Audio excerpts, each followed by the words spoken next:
So here is the old door that we had to strap it together to get it home because the skin here came out like this and caught the wind and just peeled it back really bad. And it was flopping out there in the wind, and so we had to strap it just to get it home that way. But it permanently crinkled all this and pretty much destroyed it. So we had to order a new door. Okay, my son Ivan and I are going to replace a cargo trailer door, which we didn't see any on YouTube. We went on YouTube to see how to do it.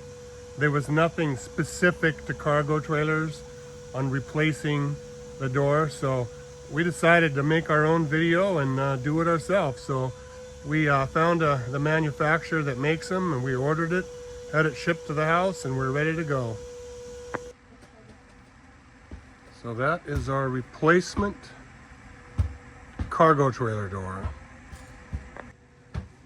Comes with the lock, the keys,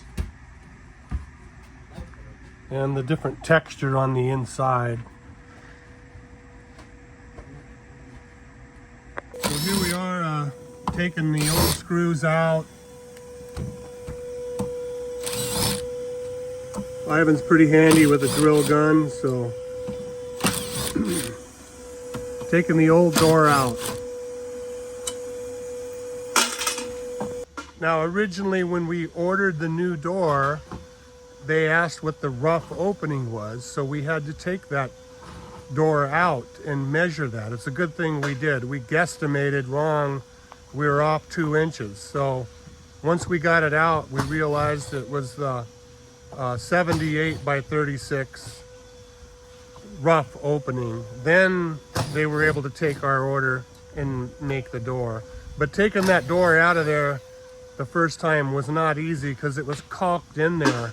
So just taking the screws off, it doesn't just slip out. You gotta pry and use a cutting knife and everything to cut away the old caulking, and it's a bit of a effort getting it out. Now that it's been out once, it'll just fall out really easily the second time. But when you go to first take one out, it's caulked in there pretty good, so you got to be a little patient, but it will come out.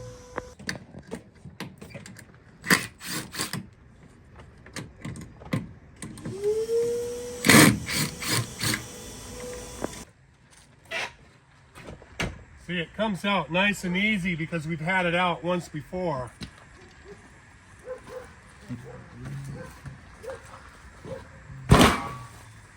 Out with the old, in with the new. Okay, the drip guard still remains in place. That's a separate piece up there. But essentially all that caulking had to come off right along in these spots right here. So we removed as much of the old caulking as we can to get ready for what's next.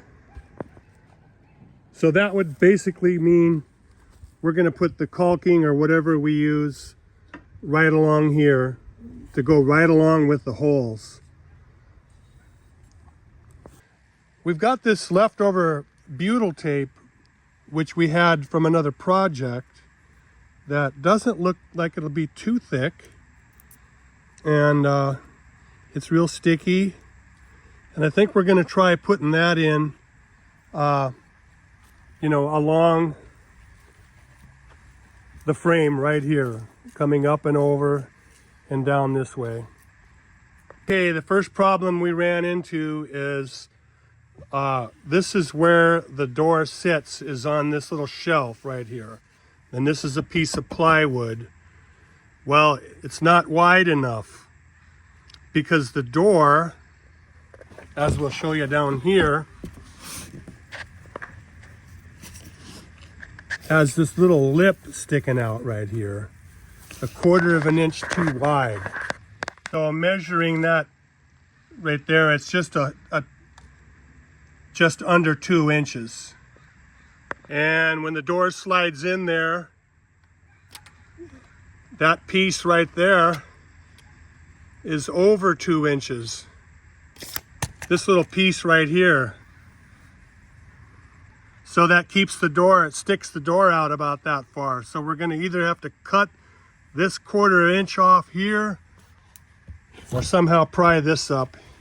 Actually, I think this will lift out of there. We might be able to pry this off, cut this off 1/4 of an inch off with the table saw. That's what we're gonna do. Okay, you can see that's wanting to lift out of there, but actually, no, there's 2 screws holding it in here. It looks like one there and one right here, Phillips. So, got to take those out first. Okay, now it's broken. You kind of had to, you know, we had to scroll this. This was kind of beaded in here. And these are pretty hefty bolts here going through the floor.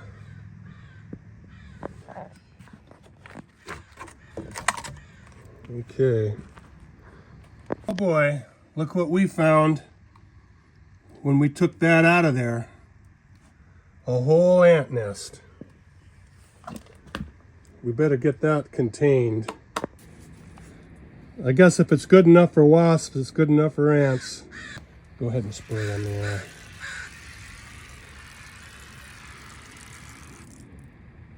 At this point, we're just removing all the old caulking for that plywood out of there.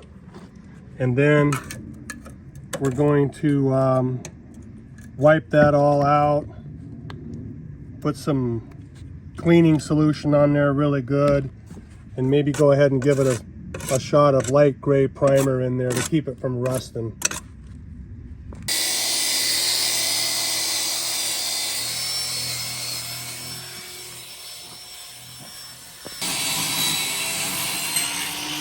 There we go, we trimmed a 1/4 inch off, so it should be good to go. Okay, what we're doing while we had it, we got some of that rust off that with a wire brush, and he's gonna hit it with a nice coat of primer, clean it up a little bit before we put it back together. We primered and shot, she's ready to go. Okay, we are ready to reinstall this. Now I'll properly paint it up and stuff. And so we took a 1/4 of an inch off so the door will fit in there better. Now we just bolt it down. Okay, we got that all pieced back together in there, nice and professional. All we got to do is caulk around here because you don't want any water coming down, getting underneath of it. But our next dilemma is the door that they sent us has, you know, holes, of course, here and all the way down to screw it in. And they don't line up with these holes. So that's a pain in the butt. So what we'll have to do behind here is a 1 inch by 1 inch square stock steel, you know, frame that goes all the way around. So it's plenty stout. It's just wherever the new hole goes, we want to pre-drill it with a drill, you know, a smaller bit, and then we'll use the self-tappers to go in. And these other holes will all get covered up here with the trim anyways.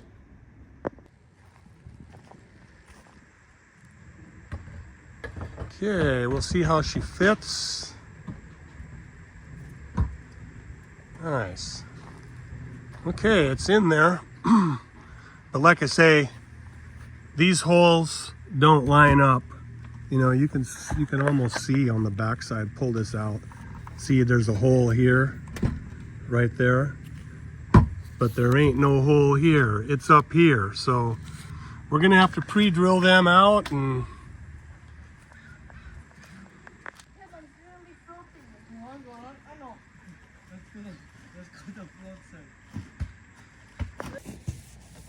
this is where we're going to apply the beetle tape. So we want to get a nice clean finish on that.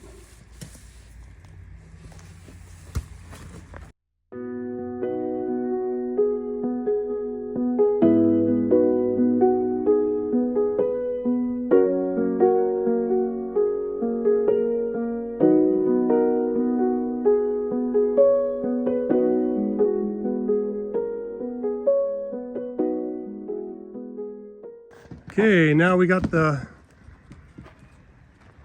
butyl tape in there. We're gonna set it up in there. You're gonna take off the tape though. I'm gonna set the bottom in first. Okay.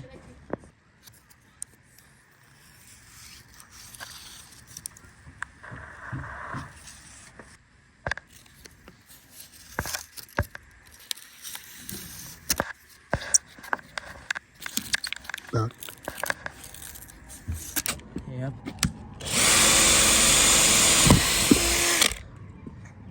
Now we're using the original self-tappers that came out of the other door. And that is a kind of an odd Torx head on that, but what works great is this square bit right here. It's what they recommend, a small square bit.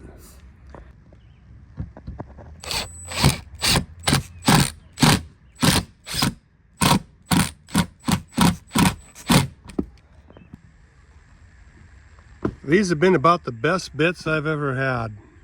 That's good. You can get these on Amazon. On the old door, we're going to try to take this door stop off and use it on the new one.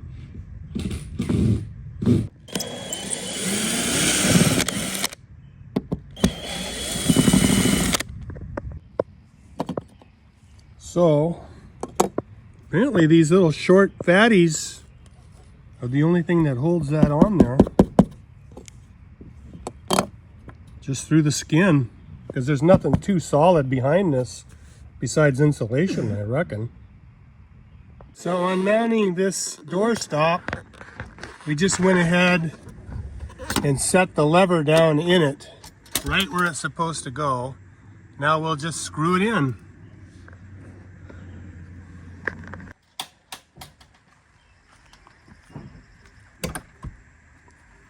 Very nice. Well, there you have it, folks. Cargo trailer door install. It wasn't that hard. And father and son project mission accomplished. So this 36 wide, 78 tall entry door with window came to us pre-hung in a metal frame for $275 plus tax, plus shipping.